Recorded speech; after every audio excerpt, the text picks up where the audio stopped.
a lo anterior, que tenía que ver con la concepción del problema económico, le podemos agregar algunas otras interrogantes. No obstante, las tres básicas son las que vimos. ¿Qué, cómo, para quién? Le pueden agregar un interrogante, ¿cuánto producir? Eso en cierta medida va a quedar limitado tanto por los recursos con los que cuente la empresa como por el mercado. El cuándo producir, el cuándo consumir, eso tiene que ver con el análisis intertemporal. Cuando se permite el consumo o la producción intertemporal, estas preguntas son relevantes.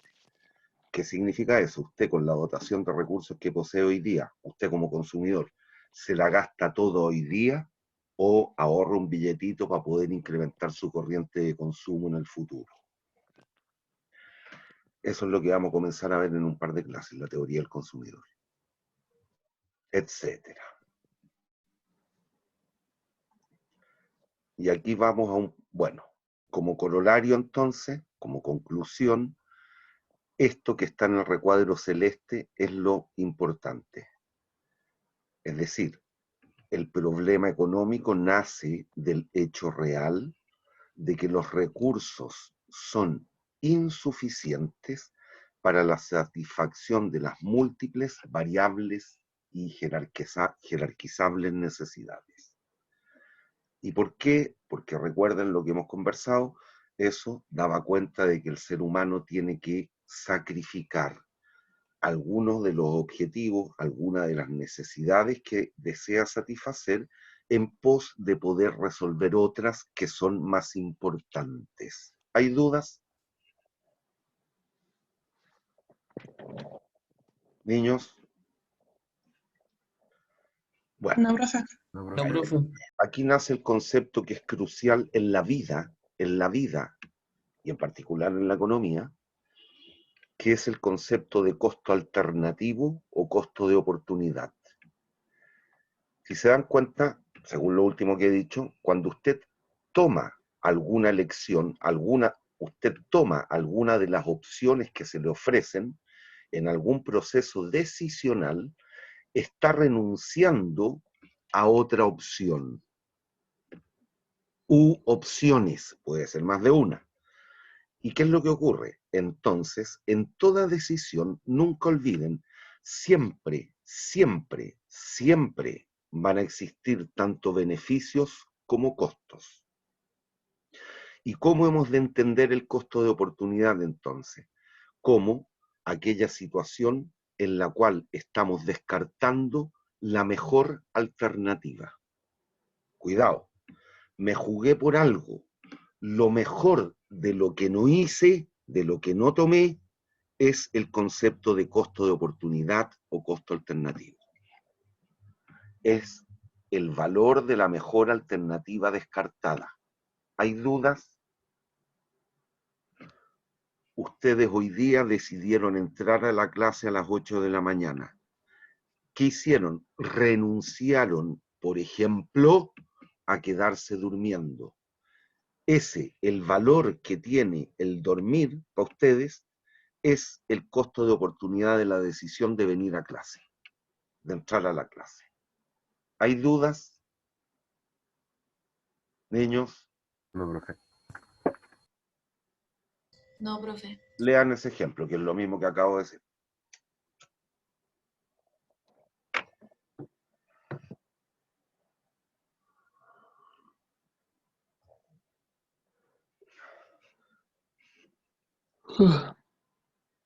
Ve, el otro decidió entrar a la clase, pero está métale bostezo ahí. Ya. ¿Hay dudas? Profe. Dime. No, profe. Sigan leyendo esto, que es lo mismo que acabamos de conversar. La dejo un momento para que después quede en el video nomás. Bien. ¿Hay dudas? Y nunca olviden, en cualquier proceso decisional siempre hay implícitos beneficios y costos, en particular el costo de oportunidad. Y ustedes, nosotros, cualquiera, decidimos hacer algo cuando creemos que el beneficio es mayor que el costo. Decidimos no hacerlo cuando creemos que el costo es mayor que el beneficio. Cuidado, no solo son los costos monetarios, están implícitos todo tipo de costos. Profe, pero en el caso si hay un medio y un fin, en ese caso no habría costo de oportunidad, ¿cierto? Si solamente existiera un medio y un fin. No, por lo que vimos hace tiempo atrás, pero recuerden que la economía nace de la situación número 4. Un medio, muchos fines, y que ahí se va a tornar escaso, y al tornarse escaso me va a exigir renunciar a cosas. Ese renuncio tiene que ver con el concepto de costo de oportunidad. ¿Hay dudas? No, profesor, por mi parte. Bien, aquí tenemos una tabla resumen que nos permite entender lo que hemos visto hasta el minuto. ¿Quién aventura un juicio? ¿Quién me lo explica?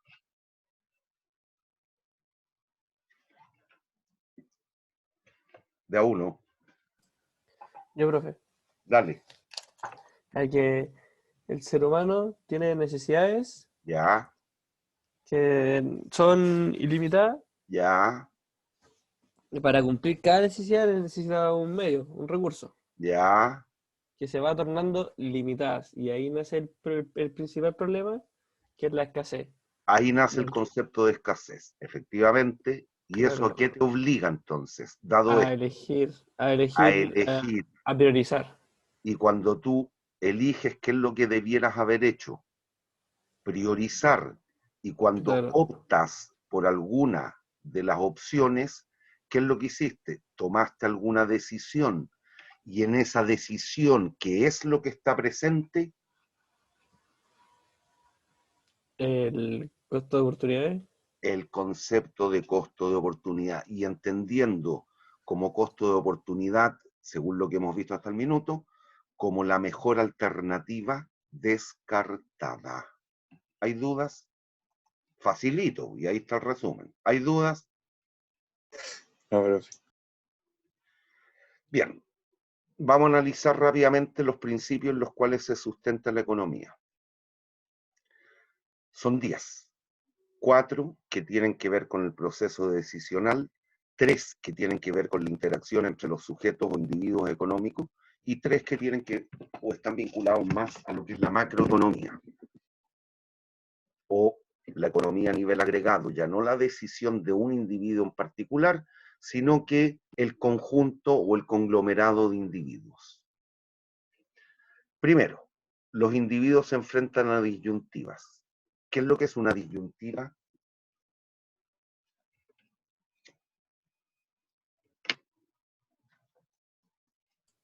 ¿Son ideas distintas? A ver, no entiendo. Que si es que se enfrentan a disyuntivas las personas, se van a encontrar con distintos puntos de vista que le podrían beneficiar o puede que no. Sí, pero cuidado, no lo mires en términos de interacción, míralo desde la perspectiva única. Tú te enfrentas a disyuntivas. ¿Por qué? Porque estoy velando por mis intereses. Listo. Y bueno, y el ejemplo que dimos, y está escrito en la lámina, dimos hace un ratito, es obviamente parte de lo que ocurrió.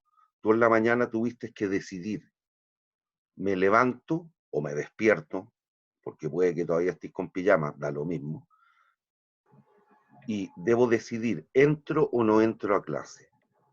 Cuando tú te ves enfrentado a cualquier proceso decisional, al existir opciones o alternativas a alguna situación base, obviamente estás enfrentado o te encuentras en una disyuntiva. Bueno, ¿qué escojo? A, B, C o D. Y en cualquier, si lo extrapolan a la vida, en cualquier decisión del ser humano, siempre, siempre y a todo instante estamos tomando decisiones. Algunas económicas, otras no. Por ejemplo, yo hoy día dormí no bien, entonces estoy cansado. Si se fijan, me estoy apoyando la cabeza en la mano. Tuve que tomar una decisión. La mejor forma de tratar de mitigar en parte el que dormí mal y el que estoy cansado es apoyando la cabeza en la mano. Tomé una decisión y opté por algo. Pude no haberlo hecho, me pude haber quedado así. Pero decidí hacer esto. Si me pica la nariz, me la voy a rascar. Tengo dos opciones, me la rasco o no me la rasco. Creo que el hecho de rascármela me va a eliminar el escozor o el picor que tengo. Por lo tanto, decido rascármela. ¿Entiende lo que estoy diciendo, no?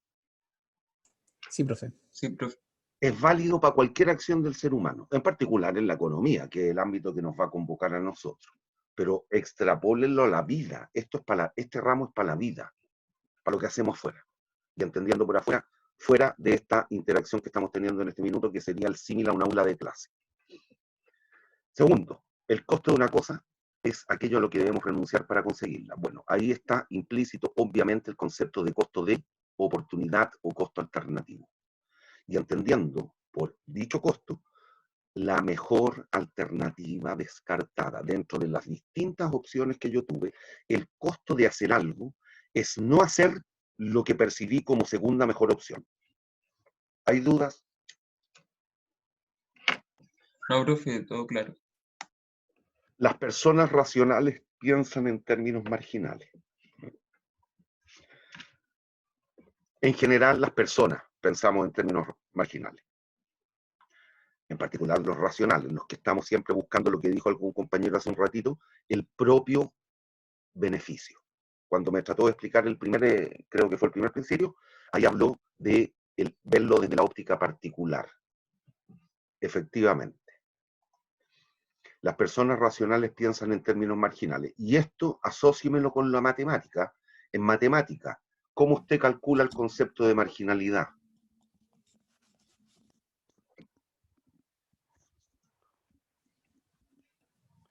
Como en la derivada. Exactamente, la variación. Eso es lo que estamos diciendo acá. No todas las decisiones son blanco o negro, vida o muerte, sino que, por ejemplo, usted decide, si yo estudio 1 hora más, ¿cuál va a ser el beneficio que percibo en términos de sacarme una buena nota en alguna evaluación? Cuando digo el hecho de estudiar 1 hora más, estoy pensando en términos marginales, porque supuestamente, y ya me lo dijeron en un ejemplo el otro día, obviamente un fin, un medio, para probar requisito sine qua non estudiar. Entonces ahí ahora usted tiene que decir, bueno, yo tenía presupuestado estudiar 7 horas para la primera prueba de cálculo 2, pero resulta que ¿qué pasa si estudio 8 horas? Está incrementando su tiempo de estudio en 1 hora, y eso le debiera provocar un cierto beneficio en nota. Y ahí está metido y subyace el concepto de marginalidad. Y recuerden, la derivada, ¿qué es lo que es? La variación. Pensamos en términos de lo incremental o marginal. ¿Hay dudas? No. Bueno, cuarto principio, y esto es obvio y así operamos, el ser humano actúa sobre la base de incentivos. Garrote y zanahoria. Cuando somos chiquititos, somos guaguitas o pendejitos chicos, la mamá, hágale una gracia al tío y le doy un chocolate. Ahí me están colocando un incentivo para que yo le haga una gracia al tío.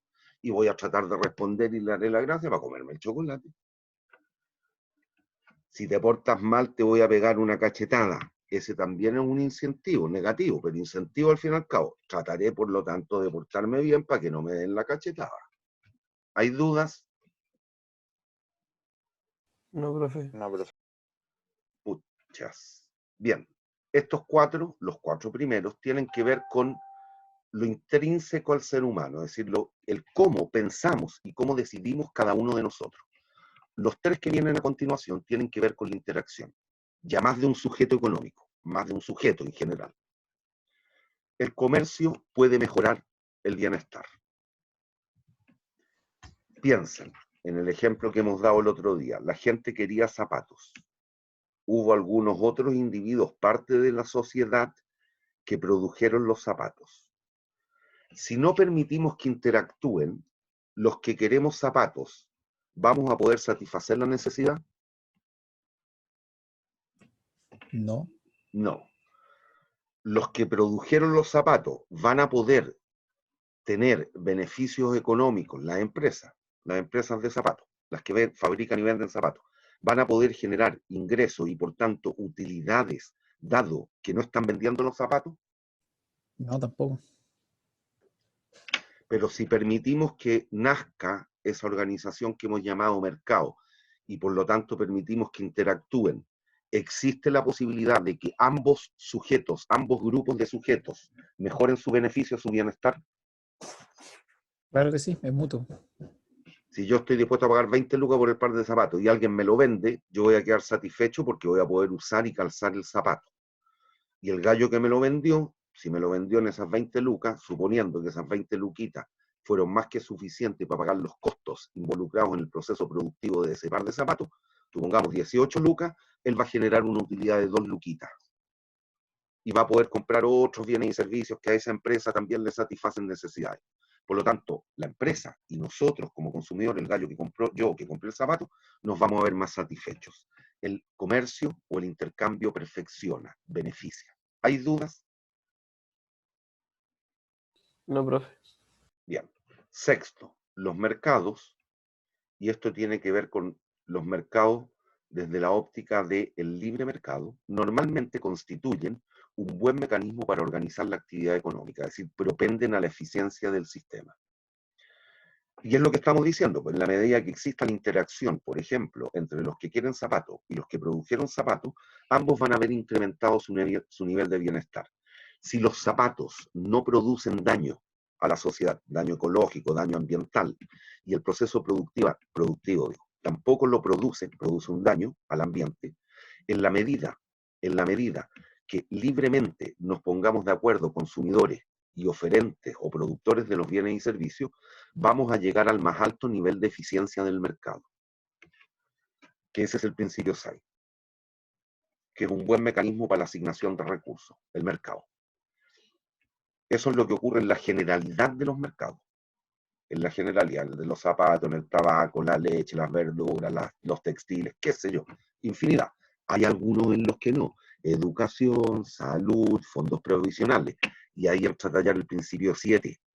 El Estado puede mejorar a veces los resultados del mercado.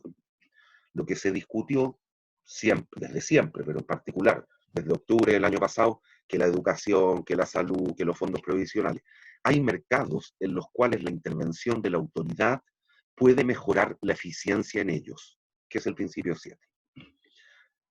Cuando existen externalidades o positivas o negativas en el mercado, la intervención de la autoridad mejora la eficiencia y aumenta el bienestar.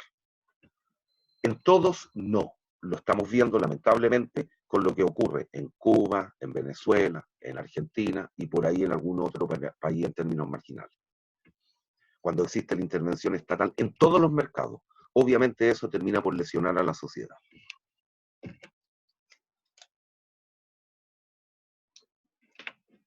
¿Hay dudas en el 7? No, profe. Niños. ¿Perdón? No, profe. Ya. Bien, y aquí ya nos vamos a los últimos 3 que tienen que ver con una concepción de la macroeconomía.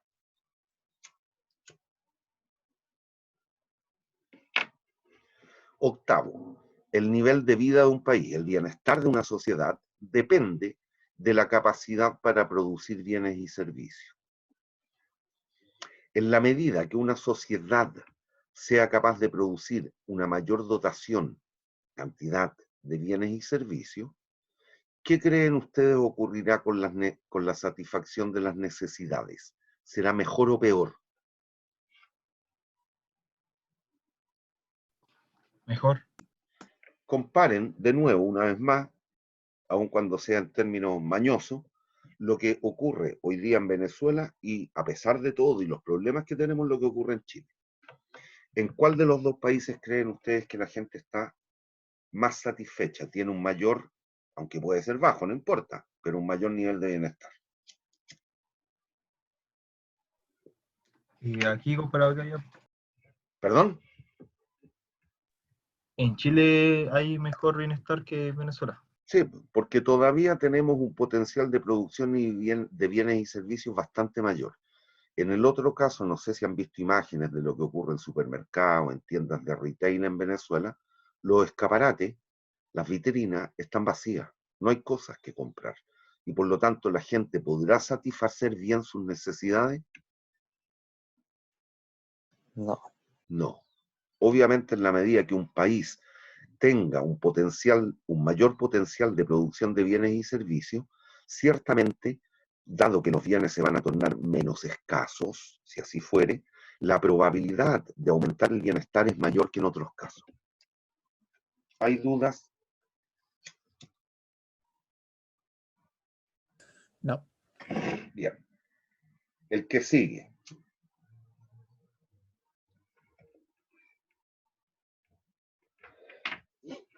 Los precios suben cuando el gobierno imprime dinero. Esto, por suerte, no obstante hoy día se está discutiendo en nuestro país, por suerte tiene que ver con algo como lo siguiente. Desde hace varios años ya, el Banco Central, que es el encargado del mercado monetario, el mercado del dinero, es autónomo. No depende directamente de la voluntad del gobierno de turno. Y por lo tanto, no tiene la potestad de imprimir inorgánicamente dinero. El dinero es un bien más, es un bien más, es un bien más, que nos permite, mediante su uso, satisfacer otra serie de necesidades. ¿Qué es lo que ocurre? Si el gobierno imprime dinero inorgánicamente, ¿qué significa inorgánicamente? Que no está respaldado en una dotación de bienes y servicios. Piensen en una situación simbólica. Si hoy día le suben el sueldo a los empleados fiscales voy a exagerar obviamente para que entiendan, en un 30%, la cantidad de plata que va a haber en la economía va a ser mayor o menor, cree usted. Mayor. Mayor. Pero si eso no está respaldado en un aumento en la producción de bienes, ¿qué es lo que va a ocurrir? Al haber más gente con plata,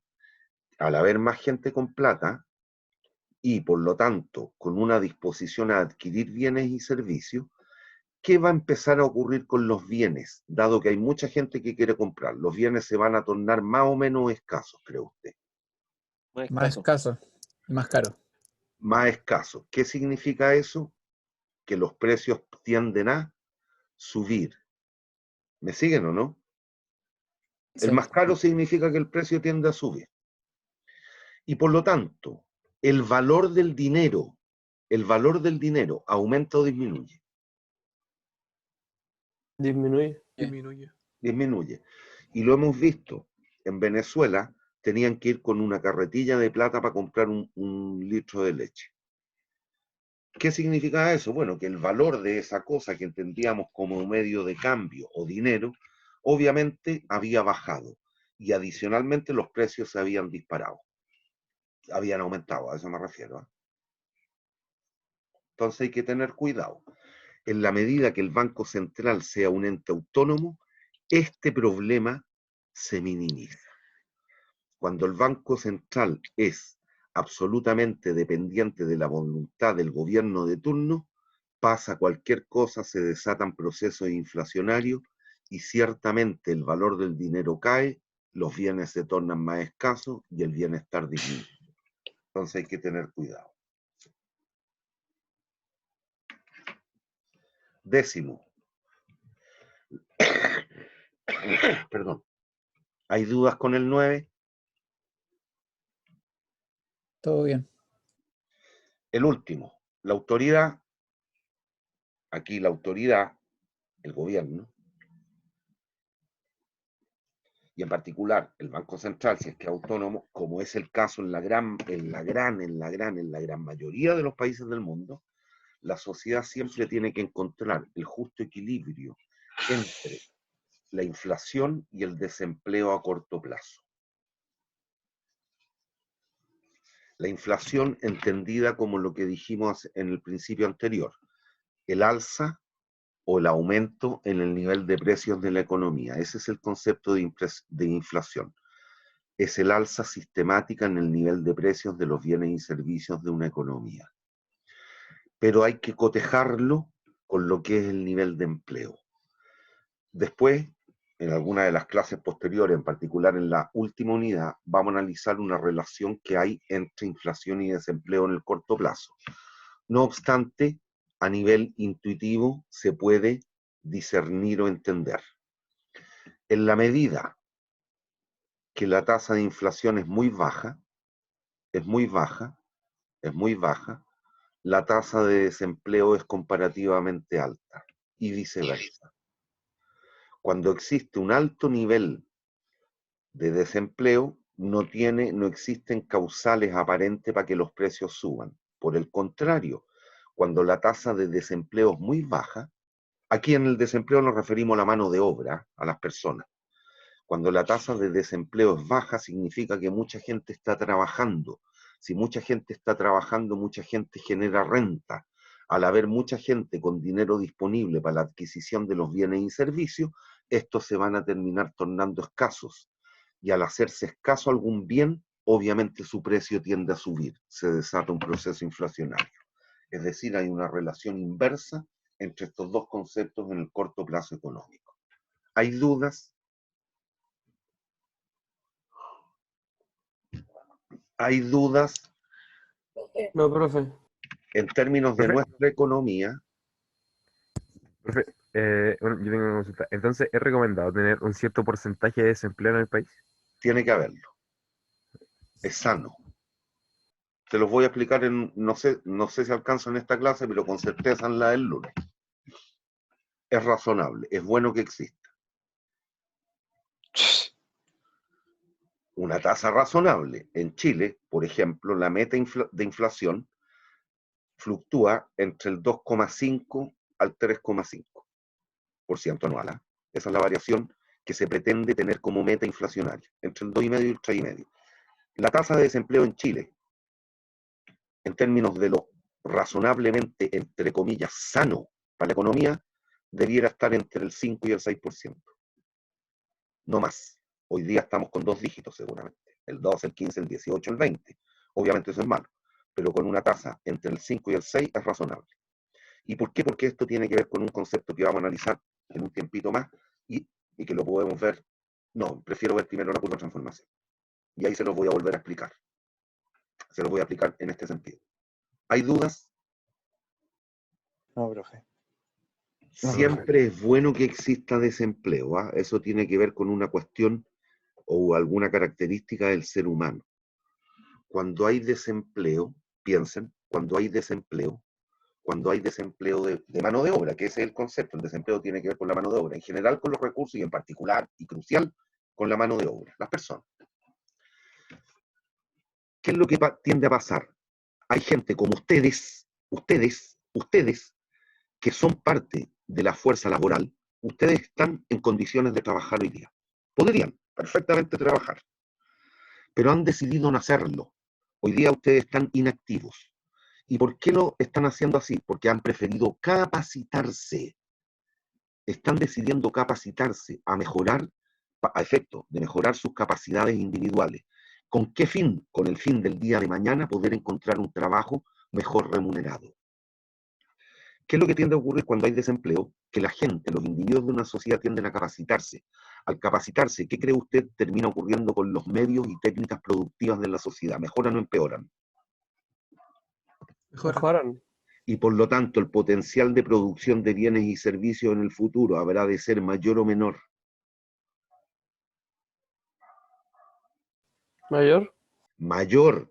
Y si somos capaces de producir una mayor cantidad de bienes y servicios, nos vamos al principio 8. ¿Qué ocurrirá? ¿Qué debiera ocurrir con el nivel de bienestar de esa sociedad? Sube. ¿Perdón? Sube el bienestar. Lee esto. ¿Hay dudas? Niños. No, profe.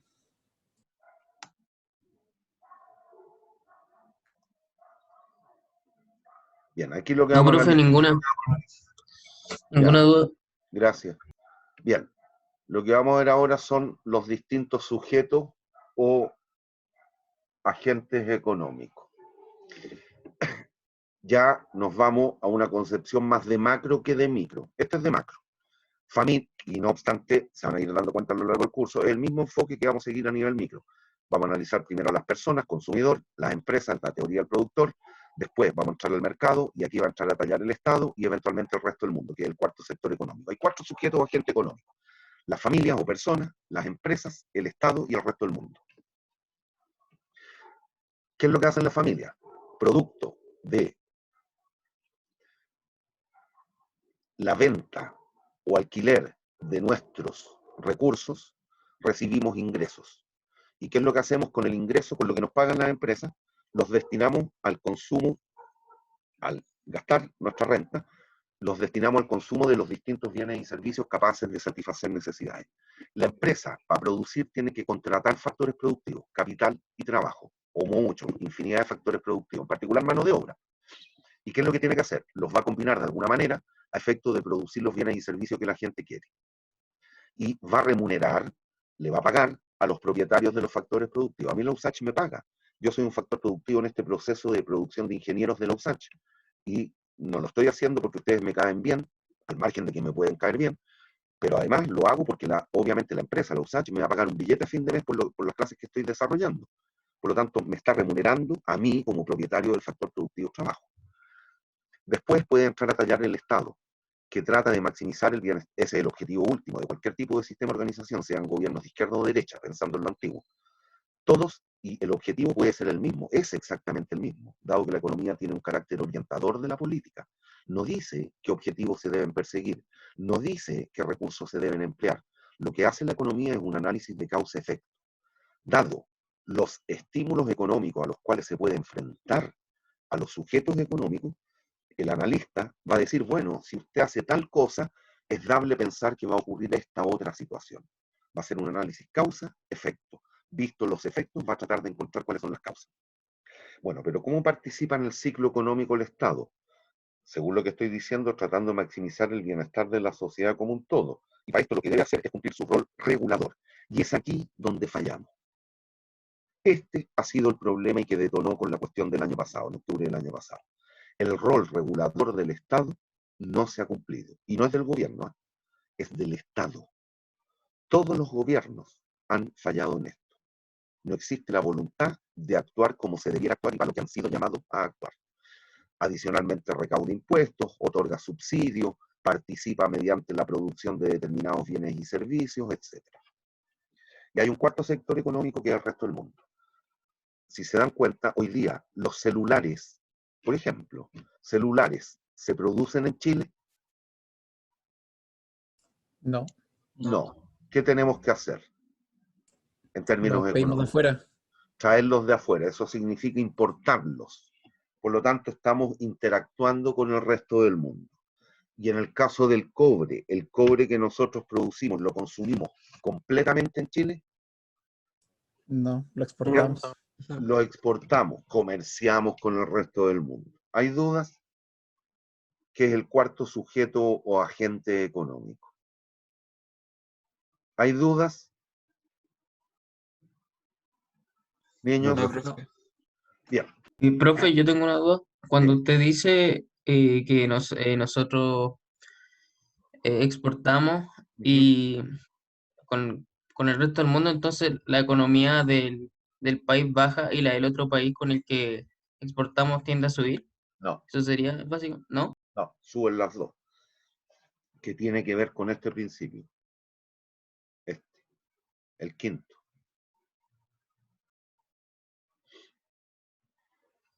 Piensen utópicamente. Chile-Argentina. Chile, gran productor de vino. Argentina, gran productor de carne. Pero no se permite el comercio internacional. ¿Qué tendrían que hacer los argentinos? Comerse todo lo que son capaces de producir de carne. ¿Qué tendríamos que hacer los chilenos?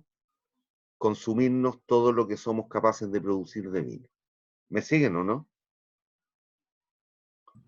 Si permitimos el comercio, va a existir la posibilidad de que nosotros le exportemos vino a los argentinos y con las luquitas que nos caen, producto de la venta del vino, seamos capaces, de comprarles una cierta cantidad de carne.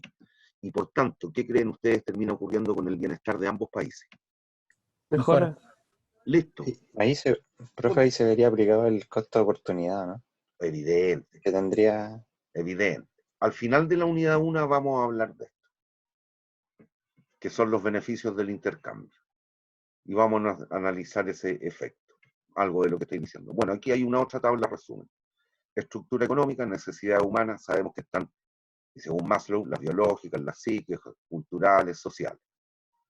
El problema económico nace del hecho real de que los recursos son escasos frente a las múltiples, jerarquizables y variables necesidades. Y por lo tanto debemos resolver ciertas interrogantes. ¿Cuáles? ¿Qué producir?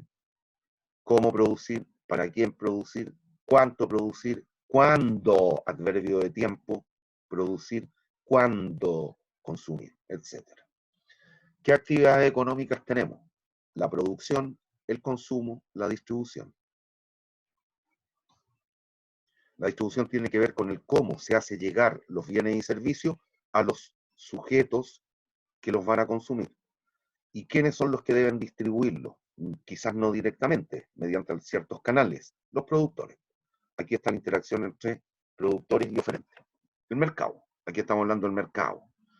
¿Cuáles son los factores productivos? Tierra, capital, trabajo, tecnología, etc. ¿Hay dudas? ¿Hay dudas? Todo claro. Nada, profe. Bienes. Ahora vamos a hacer una pequeña definición de los bienes. Déjenme ver una cosa.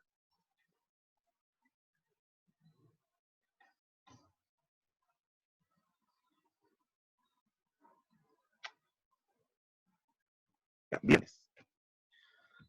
Vamos a entender un bien como todo aquello capaz de satisfacer necesidades. Todo aquello que es capaz de satisfacer necesidades. ¿Hay dudas? Pero tenemos que hacer unas desagregaciones. Una primera digresión que se hace o se define según la abundancia o escasez relativa. Bienes libres son aquellos que se encuentran en la naturaleza.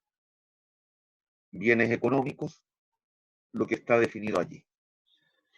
Hay otras formas que están vinculadas con lo mismo. Un bien libre es aquel que es abundante en la naturaleza y por lo tanto está allí. ¿Y qué significa está allí? Que no pago por él. Es decir, otra forma de definir los bienes libres es diciendo, en cierta medida, es diciendo que son aquellos que no tienen precio. Y una tercera posibilidad de definirlo es diciendo que son aquellos que no emplean recursos escasos en su proceso productivo. ¿Por qué está ahí? El aire, la luz del sol, están ahí. Yo las ocupo nomás. En ese proceso productivo no han empleado recursos escasos que nos permitan producir algún otro bien o servicio capaz también de satisfacer necesidades. Entonces, como contrapunto, podemos definir los bienes económicos como justo la negación de ellos, de lo anterior, digo, de los libres, diciendo que son relativamente escasos, que tienen precio y, adicionalmente, que en su proceso productivo sí han empleado recursos escasos en él. ¿Hay dudas? ¿Hay dudas? No, profe. Todo bien. Son casos marginales estos, los bienes libres. Cuesta encontrarlos. Aire, la luz del sol y por ahí el agua en los mares. Son poquitos, son los menos. La gran mayoría, 99,9999999% de los bienes de una economía son bienes económicos. Pero un bien es libre o es económico. No puede estar en los dos estratos. ¿Hay dudas? Segundo, Profe, ¿puede dar un ejemplo ese de que estén en los dos estratos libre no y... existen. Si eso es lo que te estoy diciendo. O es libre o es económico. Sí, se cortó, perdón. No puede estar en los dos estratos. O es lo uno o lo otro. Bien, segunda posibilidad, por el destino. Bienes de consumo final, bienes de consumo intermedio. Aquí, si usted quiere, le agregamos el final para que no confunda. Bienes de consumo final son aquellos que no requieren alguna transformación posterior para ser consumidos. Bienes de producción o bienes de capital son aquellos que participan en el proceso productivo de otros bienes y servicios.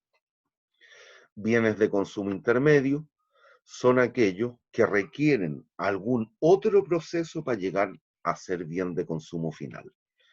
Hay que tener cuidado con esto, porque esto da cuenta de una cadena productiva. Y el caso, el ejemplo típico que y hay infinidad, pero el típico que podemos concebir es este.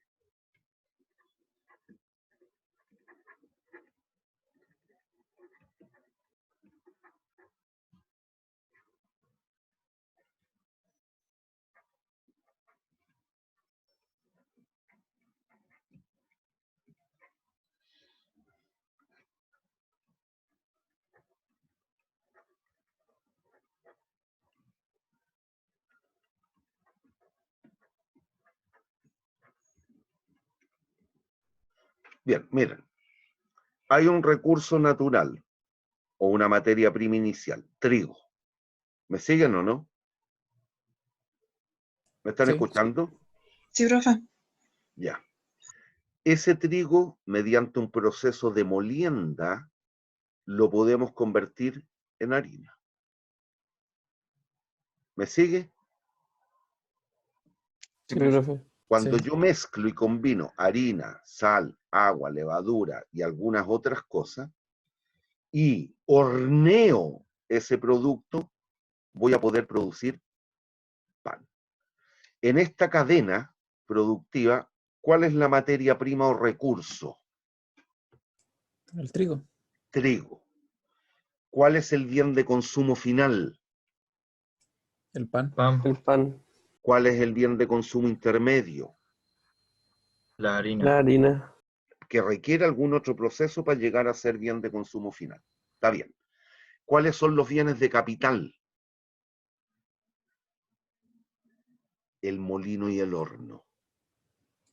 Los bienes de capital son aquellos bienes que participan en la producción de otros bienes y servicios sin alterar su forma o características intrínsecas. El molino va a seguir siendo molino después de un proceso de molienda. El horno va a seguir siendo horno a menos que lo rompa, pero va a seguir siendo, si lo trato bien, no debiera tener problemas. Por lo tanto, el horno va a seguir siendo horno y me va a servir para otro proceso productivo, para otro proceso productivo, para otro proceso productivo y así sucesivamente. Entonces hay que tener esto claro. Cuidado, eso ¿Profe? sí. Dígame, Pérez. Para el molinero, que son los gallos que venden harina, la harina es un bien de consumo final o intermedio. Intermedio. No, Final. No, final final. para los que venden. Para el molinero es final. Para nosotros, como consumidores de pan con mantequilla, ¿cuál es el bien de consumo final? El pan. El pan. El pan. Ya. ¿Hay dudas? No, bro. Todo claro. Yo tengo una duda, profe. Dime. En respecto, por ejemplo, el gas que yo utilizo para prender el horno, ¿ahí dónde entraría? Bien de consumo final. Pero si es un bien que yo utilizo para hacer otro, ¿no Sí. estaría dentro de producción? La cocina. Ah, la cocina sería el Bien de bien de capital. producción. Bien Ya, de ya. capital, sí. Pero no el gas. Ahora, si me vas a decir, bueno, es que voy a poner una olla y voy a echar a cocer unas papas para comerme un puré, ya, está bien. Pero ahí me estáis partiendo de otro estrato, desde la papa hasta el puré. ¿Profe? Sí, Entonces los bienes de producción se pueden englobar a todas las herramientas que se usan para... en general, Ya. en general. Así es. Bien. Y tercera, ojo, aquí también, porque no me puedo volver, aquí, también, o un bien es de consumo final o es de consumo intermedio. No puede estar en los dos estratos. Tampoco puede ser bien de consumo final, bien de capital y bien de consumo intermedio. No, o es lo uno o lo otro. Pero ahí hay que tener clara cuál es el proceso, la cadena productiva. Y finalmente, tercera separada, en términos de la posesión o provisión de quien los provee. Bienes privados son los que son emprendidos, realizados o producidos por agentes privados. ¿Y qué es lo que significa? En el caso de los bienes privados, existe derecho de propiedad. Usted es el dueño de la camisa que está usando hoy día en la clase. Esa camisa no es del colectivo, no es de nadie, es suya. Hay un derecho de propiedad. ¿Hay dudas? Y que tiene que ver con alguno de los discursos que hemos escuchado de algunos de los chantas que están en el Congreso, como por ejemplo el señor Girardi, que quiere eliminar el derecho de propiedad, cuando no le afecte a él, eso sí, que es un sinvergüenza. Pero bueno.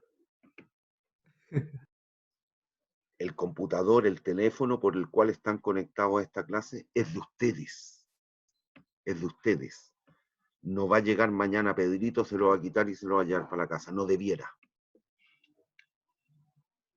Porque ustedes han tenido que gastar recursos en la consecución de ese bien. Pero bueno. Y finalmente están los bienes públicos.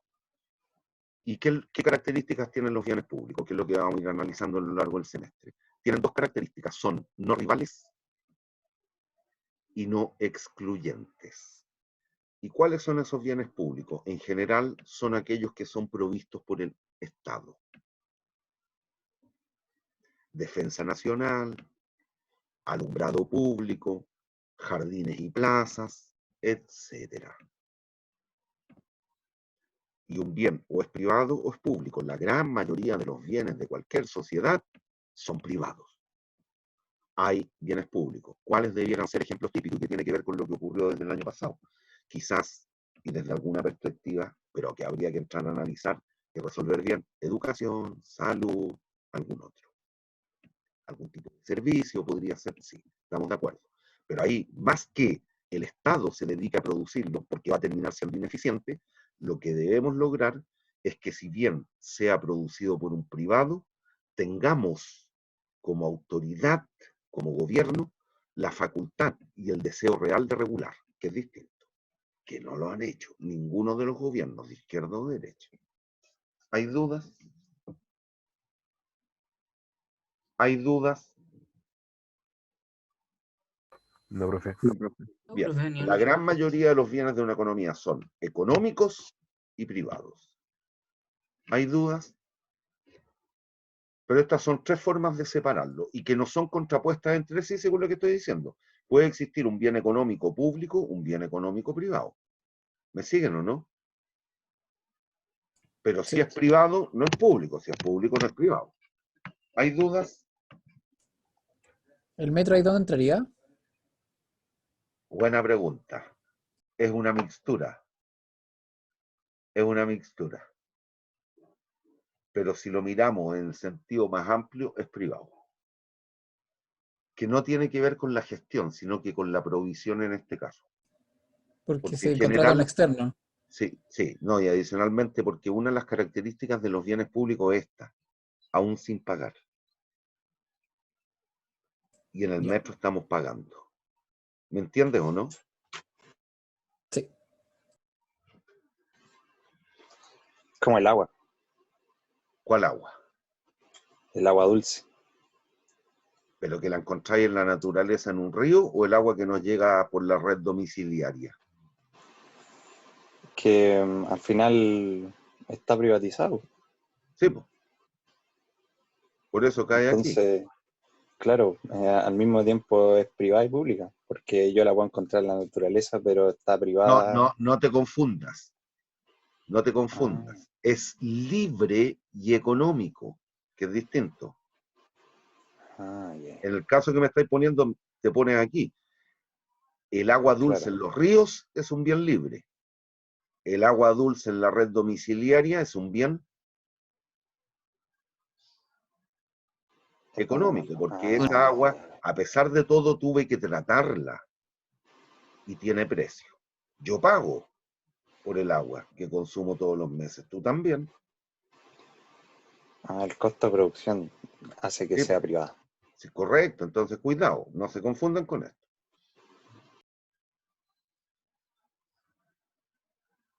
vamos al rol del Estado. Puta, nos queda poco. El mercado del Estado en el sistema económico. Ya, el mercado, es lo que dijimos, es el organismo donde se logra aunar las voluntades de dos sujetos económicos, que es lo mínimo que se requiere en cualquier transacción, en cualquier interacción de personas, uno que quiera vender, otro que quiera comprar. Y mediante la interacción van a terminar decidiendo el cuánto transar y a qué precio. ¿Y qué es lo que es el precio? Es aquello que permite efectuar una transacción. ¿Y cómo lo hacen las economías eficientes? Hoy día, mediante el dinero. No obstante, todavía, y se ha puesto muy de moda de nuevo, el trueque. Pero las economías eficientes ocupan el dinero como medio de cambio y pago. Y aquí después vamos a tener que distinguir, cuando ya tengamos un poquito más de instrumental conceptual, entre el valor y el precio, que no son cuestiones iguales, no tienen por qué ser iguales. El precio es el valor monetario que yo finalmente puede que termine pagando por alguna cosa, pero eso no da cuenta del valor. El valor puede ser distinto. Si mi mamá me regaló, no sé, una cajita de música hace 40 años, hoy día puede que esa caja de música en términos monetarios, si voy a un anticuario, me den 2 lucas. Pero cuidado, hay un valor emocional tremendamente alto y que a mí, por ejemplo, si fuera el caso, no tengo cajita de música en todo caso, si fuera el caso, yo no me desprendería de esa cajita de música, sino que por 5 millones. El valor, yo valoro esa cajita de música chiquitita, pequeña, penca, si usted quiere, en 5 millones de pesos. Pero el anticuario, dadas las características, está dispuesto a pagarme 2 lucas. Son cuestiones distintas, valor y precio. ¿Hay dudas? Parece que alguien preguntó algo. Sí, profe, el valor va más lo subjetivo, ¿cierto? Sí, claro. Claro.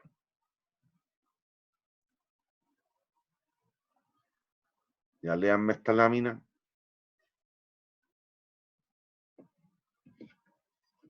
Que es más o menos lo que hemos venido hablando ya hace las 2 clases.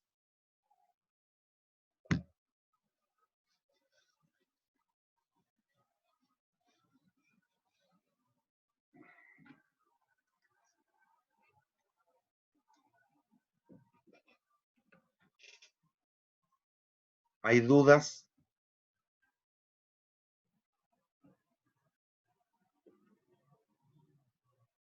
¿Hay dudas? No, profe. No. Listo. Ahora, tipos de organización de los mercados. Existen mercados competitivos y mercados no competitivos. Las características de un mercado competitivo son estas. Esta es la más relevante, la crucial. Gran número de vendedores y compradores. Al ocurrir este hecho, que existe una gran cantidad de los unos y los otros, ninguno de manera individual puede influir en el precio.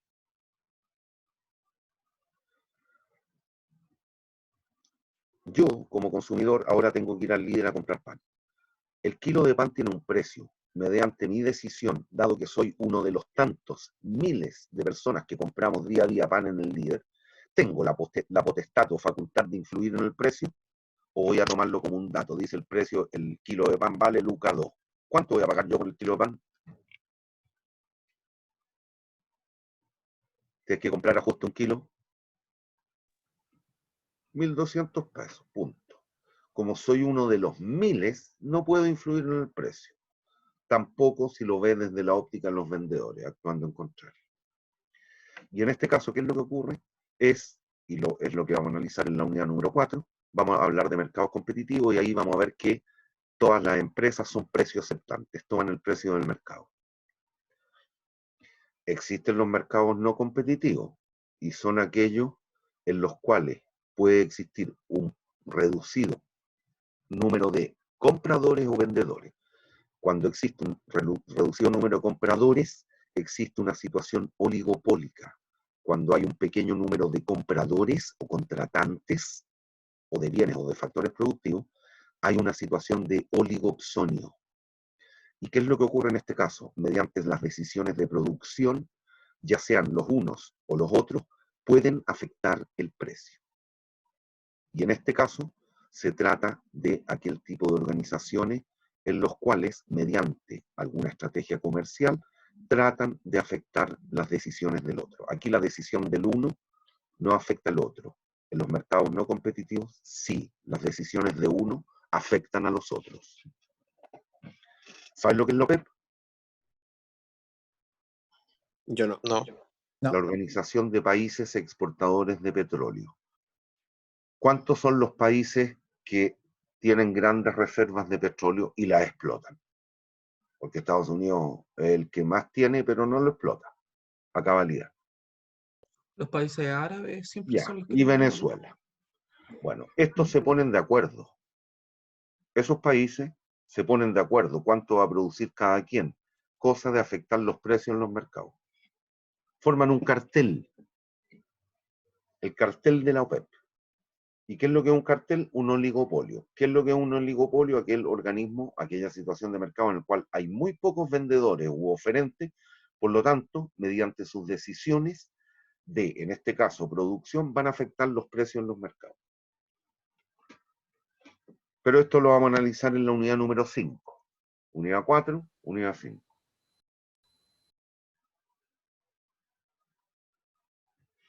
Ya. Quedan un par de minutos nomás.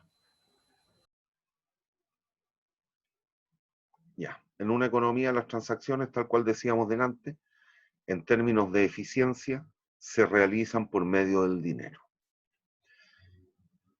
¿Y qué significa que un mercado sea eficiente? Que es imposible encontrar alguna otra forma de asignación de recursos, ya sea producción o consumo, que mejore a alguien sin empeorar a otro. Este concepto de óptimo paretiano lo voy a explicar en la próxima clase, porque ahí vamos a analizar la curva de transformación. ¿Qué es lo que ocurre? Que los mercados, principio 6, esto está vinculado al principio 6, y el que viene, en la oración que viene al principio 7, los mercados no siempre operan en forma eficiente. Por lo tanto, hay veces en las cuales la intervención de la autoridad va a mejorar la eficiencia o la asignación de los recursos. ¿Hay dudas? ¿Hay dudas? No, No, no. profe. No, profe. No, profe. Ya, entonces terminemos, denme 2 minutos para terminar con estas láminas. Imperfección o fallas de mercado. Corresponde a aquella situación en la cual la asignación de recursos no es de la forma más eficiente posible. Por lo tanto, ahí se exigiría la intervención de la autoridad. Y ahora, desde la óptica de nosotros o de los dos sujetos que se requieren a lo menos para llevar a cabo una transacción, ciertamente nosotros como consumidores, ¿cuándo vamos a estar dispuestos a consumir más de algo? ¿Cuando el precio baje o cuando el precio suba? Cuando baje y cuando haya liquidaciones. Listo. Y por el lado de los oferentes o productores, ¿cuándo a ellos les interesaría vender más? ¿Cuando los precios suban o cuando los precios bajen?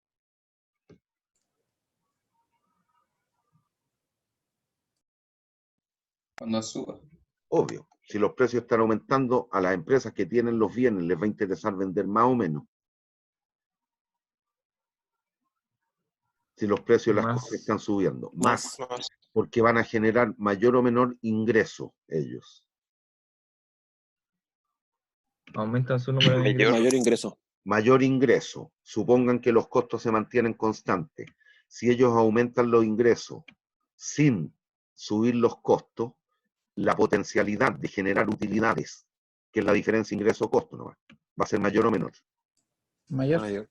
Listo.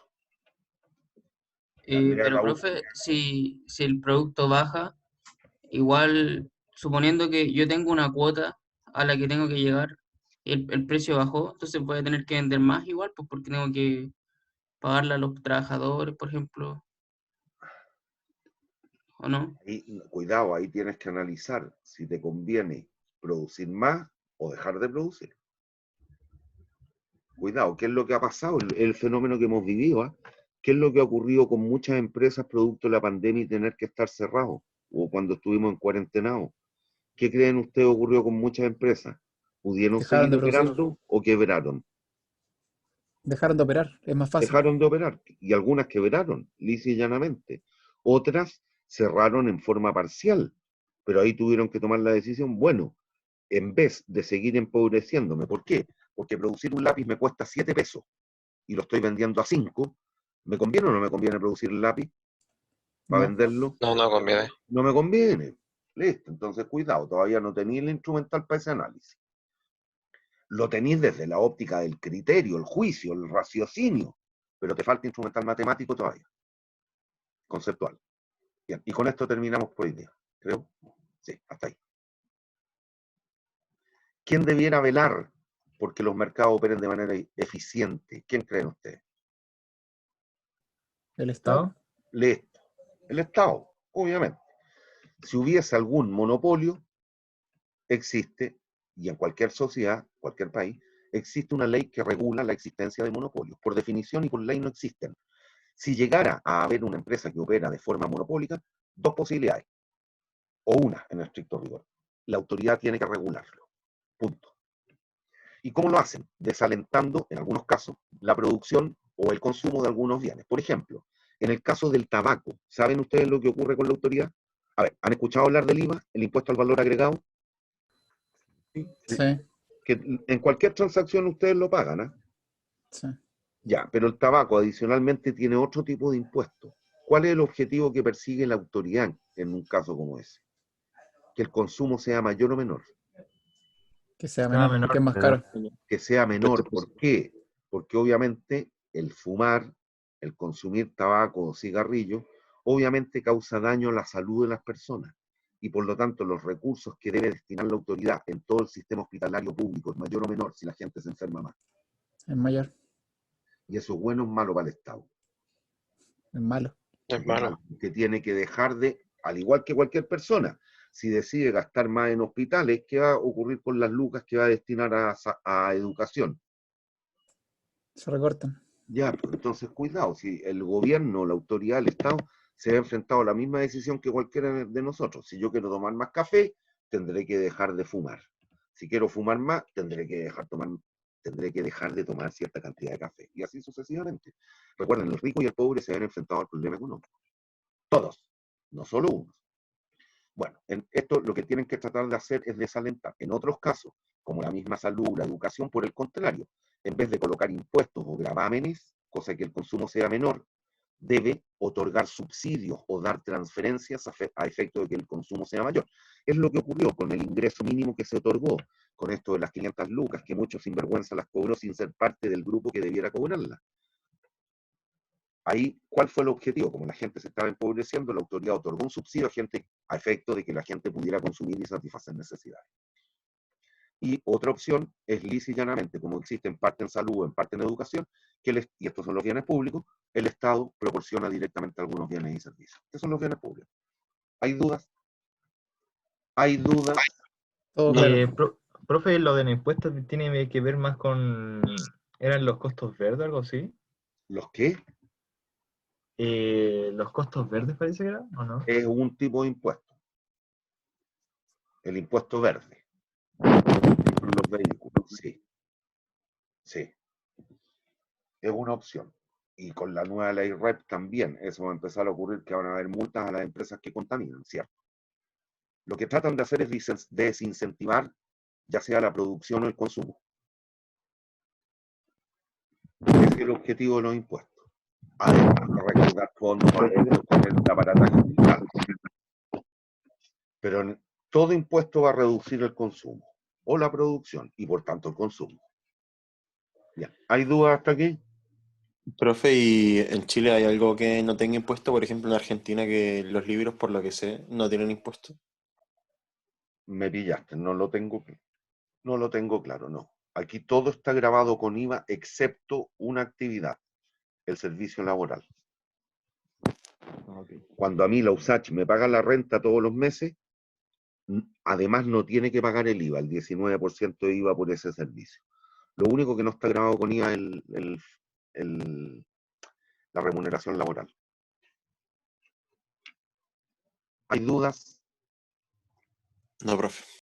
Ahí están preguntando en el WhatsApp, en el foro, en el chat, Están preguntando por un WhatsApp. No sé si tienen un WhatsApp del curso. Ya lo enviaron. Ah, ya. Listo. Chau. Nos vemos el lunes, si Dios quiere. Chao, profe, gracias. Chao, cuídese. profe. Chao, profe. Profe, Cuídese, que gracias. esté bien.